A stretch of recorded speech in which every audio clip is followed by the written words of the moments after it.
तीसरा हमारे पास जो लर्निंग एरिया है वो है बेसिक मैथमेटिक्स। ये बहुत इम्पोर्टेंट जो है काम है जो हमें कराना होता है बच्चों को।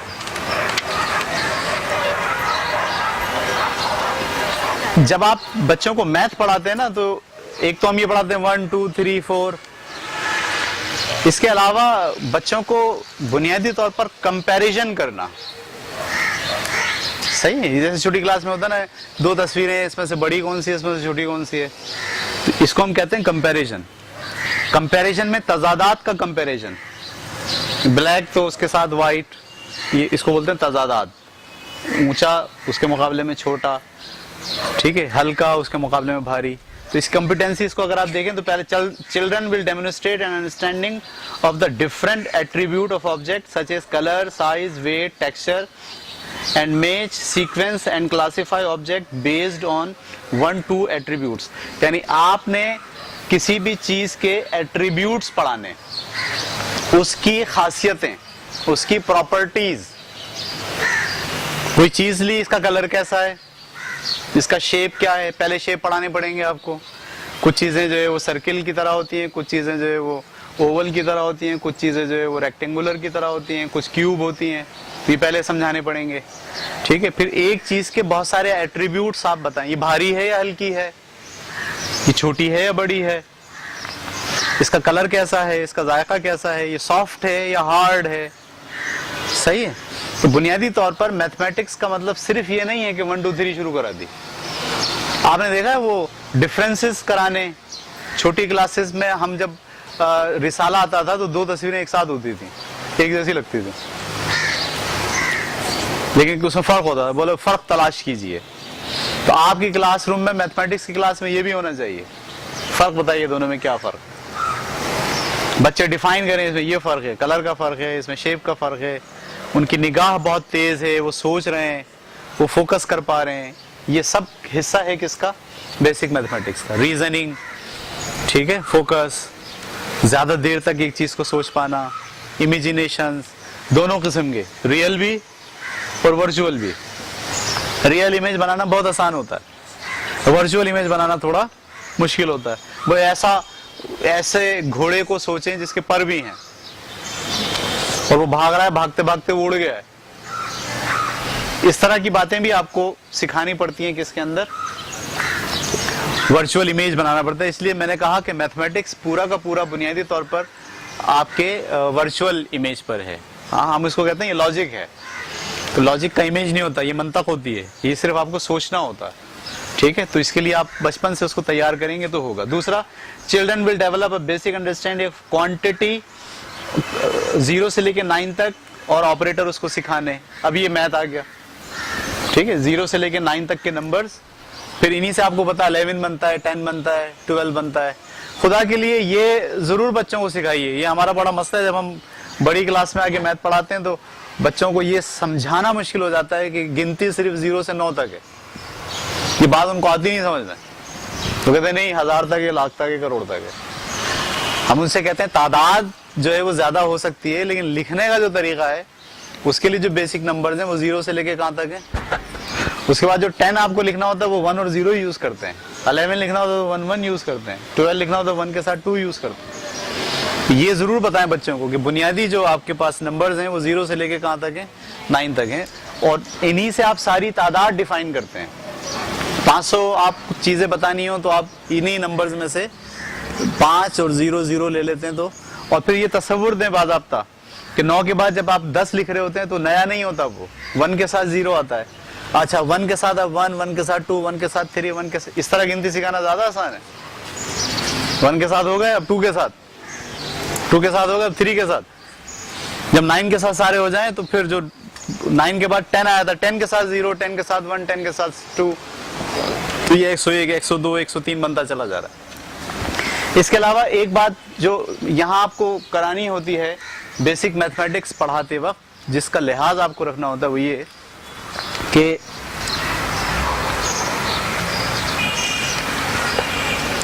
बगैर आइडिया के कोई लफ्ज ना दें।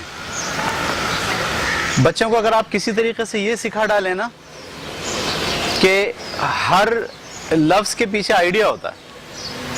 यानी जब वो लिख रहा हो 100, तो सिर्फ कॉपी पे 100 नहीं लिख रहा हो, इसके पीछे उसके ज़हन में कुछ तस्वीर होनी चाहिए। इसकी मैं मिसाल देता हूं आपको। माचिस की डिबिया ले आइए, एक माचिस ऐसे दिखाइए निकाल के, 1 2 3 4 5 6, हर लफ्ज के साथ आप क्या क्वांटिटी जो है उसके ज़हन में बिठा रहे हो। फिर जब 10 हो जाए तो अब आपको बंडल बना देना, 10 के ऊपर एक रबड़ बैंड चढ़ा दिया, ये 10 का एक बंडल हो गया। अब आप सिखा रहे हैं 11, 10 का एक बंडल और एक 12, 10 का एक बंडल और 2। जब वो ये लिख रहा है ना ऐसे 13, तो उसके ज़हन में सिर्फ ये खाली खाली कीड़े मकोड़े ना हो, एक बंडल 10 का, 3 माचिस की तीलियां, ये हो उसके ज़हन में तस्वीर। सही। वो लिख रहा हो 24, 2 बंडल 10 के और 4 माचिस की तीलियां। आप अगर उसको ऐसे कराओगे ना, तो जब हमारे पास आएगा वो दूसरी तीसरी चौथी में, तो आप देखो हम उसको फिर सिखाएंगे मैथ। हमारा मसला ये है कि आप उसको सिर्फ पता नहीं कितनी स्पीड में होते हैं बच्चे, उसको बोलते 1 से 100 तक टक टक टक टक टक टक टक टक टक टक 100 तक खत्म। हमने भी लिया, कॉपी चेक की, वेरी गुड, जबरदस्त। नहीं, रॉन्ग। कोई लफ्ज वो लिखे इमेज के बगैर ना हो। सही है। 95 लिख रहा हूं, 95, क्या ज़हन में हो? 10 के ये 9 बंडल हैं, तो फिर इसको यूनिट 10 का कॉन्सेप्ट भी आप प्रेप 2 में दे सकते हैं। ये यूनिट है, ये टेंस है, 2 जो है वो टेंस हैं और 4 क्या है? यूनिट। ये अभी भी आपको भी शायद बाज लोगों को अभी पता चला कि अच्छा ऐसे होता है, ये यूनिट टेंस ऐसे होता है। ये यूनिट है ना, यूनिट का मतलब एक एक। और ये क्या है? 2 बंडल हैं टेंस के, तो यहाँ यूनिट लिखा जाता है, यहाँ क्या लिखा जाता है? जब यहाँ आ जाता है तो 10 के बंडल को एक जगह जमा करो, 100 हो गए, इसीलिए इसको कहते हैं 100। जब मैं ये लिखूंगा 1 2 4, तो इसका क्या मतलब होगा? एक बंडल 100 का है, 2 बंडल 10 के हैं और 4 यूनिट हैं। 4 यूनिट हैं, 2 टेंस हैं और ये 100 है। यूनिट 10 100। मैथ का तसव्वुर देना है, खाली खूली लफ्ज नहीं पढ़ाने। बहुत मुश्किल हो जाता है हमको। हमारे बच्चा, हमारे पास मैथ में अच्छे नहीं होते ना बच्चे। क्यों नहीं होते? मैथ में अच्छे बेसिक तसव्वुरात होते ही नहीं है। हमारे पास आते हैं, हमारे पर भी प्रेशर होता है, हम भी बस टक टक टक टक टक ऑपरेशन सिखाते रहते। ऑपरेशन नहीं सिखाएं, ऑपरेशन सिखाने से कुछ नहीं होगा। आप लोगों के पास तो ऑपरेशन है ही नहीं ना, प्लस माइनस थोड़ी सिखाते हैं आप ज्यादातर। लेकिन ये बेसिक कॉन्सेप्ट उनके अच्छे बना दें। यूनिट 10 100 का कॉन्सेप्ट बहुत अच्छा हो, नंबर्स का कॉन्सेप्ट बहुत अच्छा हो, कंपैरिजन करने का कॉन्सेप्ट बहुत अच्छा हो, हाथ से नपाने पे बहुत काम करें। बालिश, भाई इसको नापो, डेस्क कितनी बालिश की, 1 2, बनाओ चार्ट, इस पे लिखो काशिफ, नीलम, सब पूरी क्लास का नाम लिखो और बोलो भाई चलो तुम नापो। काशिफ ने नापा, काशिफ के ये कितने पैरामीटर्स की थी? बोलो 22 की थी, लिख दिया 22। चलो भाई नजमा तुम नापो, नजमा का हाथ छोटा था, उसने जब नापा तो कुछ और हो गया। डेटा कलेक्शन, कंपैरिजन, ये सब चीजें मॉन्टेसरी प्रेप 1 और प्रेप 2 के अंदर डेवलप करनी। ये सब इसमें लिखा है। करीब मैं जो ये कह रहा हूं ये अपनी तरफ से नहीं कह रहा, ये सब बातें इसमें लिखी हैं, सारे बेंचमार्क्स इसमें डिजाइन है, आपको उसको फॉलो करना है। ठीक है, ये नहीं करें प्लीज कि बस कॉपी भर दी, 1 से लेके 100 तक गिनती सिखा दी, लिखना आ गई, उसको पढ़ना आ गई बस। और इंग्लिश उर्दू के चक्कर से बच्चे को बाहर निकालें।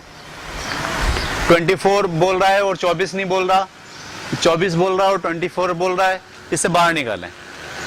देखिए वो 24 बोले या 24 बोले, अगर उसके ज़हन में ये तसव्वुर नहीं है 24 का तो बेकार है। वो 24 बोल रहे या 24 बोल रहे, असल मकसद 24 बोलना या 24 बोलना नहीं है। असल मकसद उसका कॉन्सेप्ट क्लियर कराना है, ठीक है। हर टीचर इस बात पर कोशिश करे, और ये नहीं हो कि वो उर्दू में बोल रहा हो तो हमें गुस्सा आ रहा हो, इंग्लिश में बोल रहा हो तो हम फख्र कर रहे हैं, ऐसे नहीं करें। उसे उर्दू में भी बोलना आना चाहिए, इंग्लिश में भी बोलना आना चाहिए। जो माशरे में बाहर निकलेगा उसका साबका ऐसे लोगों से भी पड़ेगा जो उसको इंग्लिश में बोलते हैं, ऐसे लोगों से भी पड़ेगा जो उर्दू में बोलते हैं, ठीक है। तो ये नहीं होना चाहिए। बाज़ औक़ात मैंने देखा कुछ बच्चे ऐसे होते हैं, वो कहते हैं जैसे 69 है हमारे पास, हम कहते हैं 69, तो अगर उसको बोलो 69, उसको समझ में नहीं आता 69, बोलता है सॉरी क्या बोला, 69 क्या होता है। तो 7वीं जमात में बच्चा हो और ये कह रहा हो कि 69 क्या होता है, तो ये हमारे लिए मेरा ख्याल है कि बहुत शर्म की बात है कि उसे 69 तो पता है, 69 नहीं पता। अगर वो इस चक्कर में है कि 69 पता है, 69 ना, उसे 69 पता है ना 69 पता है, एक्चुअली उसको कॉन्सेप्ट भी नहीं है। क्योंकि जिस आदमी को कॉन्सेप्ट होगा उसके लिए मसला नहीं होता कि ये 69 है या 69 है, ठीक है। तो हम अपने बच्चों को इंग्लिश उर्दू के चक्कर में मत डालें, तो बेसिक तस्वुरात, बेसिक कॉन्सेप्ट जो है वो क्लियर कराने की तरफ डालें। अच्छा जनाब, तीसरी जो इसकी कॉम्पिटेंसी है वो रिकॉग्नाइज बेसिक ज्योमेट्रिकल शेप। पहली क्या चीज थी, साइज यानी प्रॉपर्टीज बताना, दूसरी क्या थी, क्वांटिटी और नंबर्स बताना, 0 से लेकर 9 तक गिनती सिखाना, और तीसरी जो इसका कॉम्पिटेंसी वो क्या है, ज्योमेट्रिकल शेप, और चौथी कॉम्पिटेंसी है मेजरमेंट। सही है, यानी पहली में आपने उनको चीजों की खुसूसियात डिफाइन करना बताई, उसका कलर, उसका टेक्सचर, उसका साइज, हल्का भारी। दूसरे में आपने क्या बताया, उसको गिनती सिखाई, ठीक है, बेसिक अंडरस्टैंडिंग ऑफ ये। और तीसरे के अंदर आपने उसको क्या कराया, ज्योमेट्रिकल शेप कराए। और चौथे में उसको नापना सिखाया, नापना सिखाइए। मैंने आपको बालिश का इस्तेमाल करना सिखाया। छोटी क्लास में बच्चे बालिश से चीजों को नापें, बड़ी क्लास के अंदर आए तो उनको स्केल दे दें, स्केल से नापें। उनको इंच और सेंटीमीटर बताएं कि ये जो स्केल का एक हिस्सा होता है इस पे सेंटीमीटर लिखा होता है, और दूसरा जो हिस्सा होता है उसके वो इंच का होता है। सही है, 12 इंच का 1 फुट होता है, ये भी बताएं, कोई इशू नहीं है। इसको हम कहते हैं मेजरमेंट। इसी तरह उनको ये बताएं वजन का मेजरमेंट क्या है, यानी एक पाव जब आप बोलते हैं, एक पाव कोई चीज लेने जाते हैं तो 250 ग्राम होता है। 1 किलो जब आप चीज लेने जाते हैं वो 100 ग्राम होता है, 1000 ग्राम होता है। सही है, 100 ग्राम का क्या मतलब है, 50 ग्राम का क्या मतलब है, ये इमेजेस उनके क्लियर हो। इसको हम कह रहे हैं मेजरमेंट। ये छोटी क्लासेस में जब आप ये सारी चीजों से बच्चों को निकाल के हमें देंगे फर्स्ट में, तो फिर देखिएगा आप, हमारे लिए उनको पढ़ाना, आगे ऑपरेशंस कराना, मुख्तलिफ किस्म की नई चीजें डेवलप कराना हमारे लिए बहुत आसान होगा। हमारा मसला ये होता है, फर्स्ट में बच्चा आता है, उसे बिल्कुल कॉन्सेप्ट नहीं होती, ना उसकी ज़हनसाजी हुई भी होती, हमें फिर दोबारा कराना पड़ता सारा, ठीक है। तो मुझे उम्मीद है कि मेरी स्कूल के टीचर्स तो मुझे ऐसे बच्चे फर्स्ट में प्रोवाइड करेंगे कि जिनको फिर मैं आगे बढ़ाऊं, बजाय इसके कि उनकी बेसिक कॉन्सेप्ट रखूं।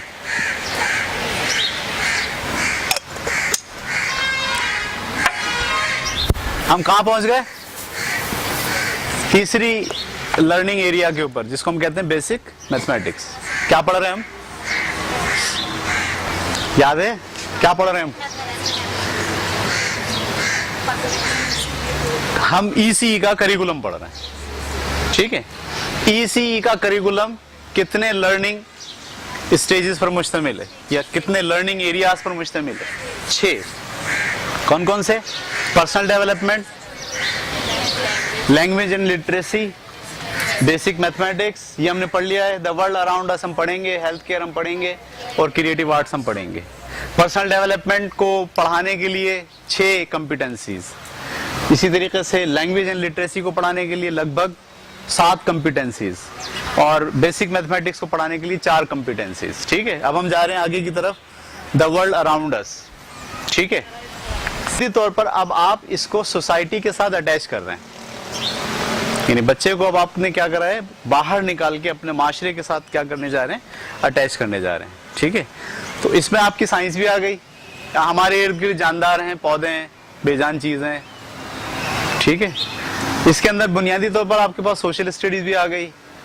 हम बाजार में जाते हैं, इतवार बाजार लगता है, हफ्ता बाजार लगता है, कितने पार्क हैं हमारे इलाके में, ठीक है, मसाजिद कितनी हैं, ठीक है, कौन कौन से बाजार हैं, ये सब आपके पास अब इर्द गिर्द की चीजें हैं। फिर आपके यहाँ त्यौहार होते हैं, बकरा ईद आ गई, उसको चारों तरफ उसने क्या देखा है, ठीक है। इंडिपेंडेंस डे आ गया, उसमें उसने क्या महसूस किया है, उससे उसकी क्या जो है वोकैबुलरी बढ़ी है। ये जो मौजू अब आपका है वर्ल्ड अराउंड अस, इसमें आप बच्चे को अपनी सेल्फ से बाहर निकाल के, अपनी इमेजिनेशन से बाहर निकाल के अब आप उसको अटैच कर रहे हैं किसके साथ, पूरी दुनिया के साथ। इसमें आपका इस्लाम भी आपको देना है, यानी वो त्यौहार जब आप इस्लामी आएंगे तो इस्लाम बता रहे होंगे, त्यौहार जब कौमी आएंगे तो आप हुब्बुल वतनी बता रहे होंगे, ठीक है। और जब किसी किस्म का कोई इवेंट डेवलप हो रहा होगा, इदारे बता रहे होंगे, बैंक्स, दाखाना, सही है, शॉप्स, दुकानें, बाजार, ठीक है। तो हमारा इर्द गिर्द का माहौल, ये इसमें आपको पढ़ाना है। पहली बात क्या है, children will develop an understanding of how families are important. बिल्कुल, यानी घर से शुरू करना है। उनके इर्द गिर्द सबसे पहली चीज क्या है, फैमिली। और फैमिली का वो फर्द है, वो जंगल में नहीं रहते, अकेले नहीं है, उनको रहना है सबके साथ मिलके। लोगों को उनकी जरूरत है और उसको लोगों की जरूरत है। डिपेंडेंसीज जो है उसको मेंशन करना है। इसकी जब आप बेंचमार्क देखेंगे तो उसमें बहुत सारे काम हैं कि फैमिली में कैसे जो है वो खाने के आदाब हैं और अपनी जिम्मेदारियां लेना है, हेल्प आउट करना है माँ बाप को, बहन भाइयों का ख्याल रखना है, ठीक है। पहली कॉम्पिटेंसी ये। दूसरी है, children will develop an understanding of the people and places around them. लोगों को और चीजों को अंडरस्टैंड कर पाए। Children will recognise plants and animals in their surroundings area and explore their basic features and habit. यानी जानदार में पौधे और जानवर, उनको वो समझ पाए, देख पाए, एक्सप्लोर कर पाए, उनकी हैबिट्स, उनकी आदत, उनके अगर पौधे हैं तो उगने का तरीका, कैसे उगते हैं, कैसे लगते हैं, उनके फायदे क्या हैं, उनके नुकसानात क्या हैं। जानवर अगर हैं तो कौन कौन से एनिमल्स हैं हमारे पास, उसमें पेट एनिमल कौन से हैं, फायदे वाले कौन से हैं, जंगली जानवर कौन से हैं, ये सब जो है वो समझते हो, जानते हो बच्चे। Number 4, children will observe the weather and develop the understanding of the season and their significance of people. Weather और सीजन, यानी जो सीजन का मतलब तो ये सर्दी, गर्मी, खिजा, बहार, बारिश, ये सब सीजन हैं आपके। और वेदर का मतलब एक अमूमी जो आपका आबो हवा होती है। जैसे हमारे यहाँ अगर कराची में है तो हमारे यहाँ नमी है, हमारे यहाँ मौसम जो है वो बहुत ज़्यादा खुश्क नहीं है, मरतूब है, उसमें नमी ज़्यादा होती है। और ना सर्दियों में बहुत ज़्यादा सर्दियाँ पड़ती हैं, ना गर्मियों में बहुत ज़्यादा गर्मियाँ पड़ती हैं। तो इसकी अंडरस्टैंडिंग उसको जो है वो सीजन और वेदर के हवाले से हो। उसके बाद 5वीं कॉम्पिटेंसी है, children will develop a caring attitude towards the environment. Environment की केयरिंग का उसको एहसास हो जाए, यानी वो आग जलाने और धुआं पैदा करने और कचरा करने, ठीक है, और दरख्तों को तोड़ने, ये इससे वो बाहर आ जाए, उसमें ये सेंस हो जाए मैं दरख्तों को नहीं तोड़ूंगा, सही है, मैं प्लास्टिक की थैलियां जमा करके जलाऊंगा नहीं, धुआं होगा उससे, ठीक है, मैं चीजें इधर उधर नहीं फेंकूंगा। उसे ये तक ऐसा, इसमें आप पढ़ेंगे तो उसमें लिखा होगा बेंचमार्क के अंदर कि बच्चों को ये आदत डालें कि वो जब कचरा फेंकें या कचरा अपने डस्टबिन में डालें तो 2 अलग अलग डस्टबिन बनाएं। डिकम्पोज होने वाला कचरा अलग फेंकें और जो कचरा डिकम्पोज नहीं होता वो अलग फेंकें। हमारे यहाँ ये बड़ा मसला है, अब आप लोग भी शामिल हैं, हम भी शामिल हैं, कि हमारे यहाँ जब घर का हम कचरा फेंकते हैं तो एक बड़ी थैली लिया, उसमें सब डाला और उसको पहले एक गिठान लगाई फिर दूसरी लगाई ताकि निकल ना जाए और फेंक दिया। ये बहुत खतरनाक एलिमेंट है। बुनियादी तौर पर आपका वो कचरा जो गीला है, फलों के छिलके हैं, खाना है सड़ा हुआ, चावल है, रोटी है, ये आपको ऐसे नहीं फेंकने बंद करके, क्योंकि ये डिकम्पोज होते हैं, ये कन्वर्ट होते हैं खाद में, इसके ऊपर जरासीम पलते हैं, आपके बैक्टीरिया इसकी वजह से जिंदा रहते हैं। आप इनको बंद करके फेंक दोगे सारे बैक्टीरिया मर जाएंगे, बैक्टीरिया मर जाएंगे, दही नहीं जमेगा, बहुत सारे काम नहीं होंगे जो मुफीद काम है। तो ये अंडरस्टैंडिंग बच्चों को डेवलप करानी होती है कि वो केयर कैसे कर सकता अपनी इन्वायरमेंट की। आप हैरान होंगे, ये अलमिया है कि मैं और आप भी जिस सिस्टम से निकले हैं, पढ़ के इंटर किया है, ग्रेजुएशन किया है, मास्टर्स किया है, हमारे सिस्टम ने हमें इन्वायरमेंट की केयरिंग के बीज नहीं डाले। हम में से बहुत से लोगों को एनवायरनमेंट का ख्याल रखने की कोई फिक्र और जुस्तजू नहीं है। मैं इतना बड़ा हो गया हूं, मुझसे आप सवाल पूछेंगे कितने पौधे लगाए आपने, मैं बोलूंगा शायद एक भी नहीं लगाया, और 45 साल की उम्र में एक दरख्त भी नहीं लगाया। ये कितना बड़ा अलमिया है ना। जबकि आप दूसरी दुनिया के लोग जो पढ़ रहे होते हैं वहां तो उनके यहाँ बेसिक एजुकेशन के अंदर इन्वायरमेंट जो है वो इंजेक्ट किया जाता है, केयरिंग ऑफ इन्वायरमेंट, और वो बुनियादी तौर पर ख्याल रख रहे होते हैं। वो जाके सफाइयाँ करते हैं, अपने साहिलों को साफ करते हैं, अपने इलाके के अंदर दरख्त लगाते हैं, ठीक है, अपने घर के अंदर पौधे लगाने की कोशिश करते हैं।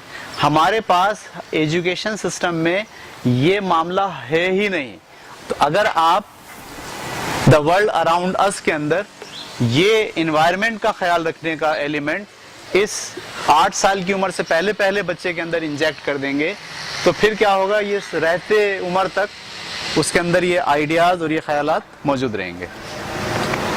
तो ये था जनाब आपका वर्ल्ड अराउंड अस। उसके बाद हम जा रहे हैं हेल्थ, हाइजीन एंड सेफ्टी, यानी हेल्थ केयर, ठीक है। Number 1, children will develop a sense of balance, agility and coordination, यानी उनके अंदर बैलेंस पैदा हो।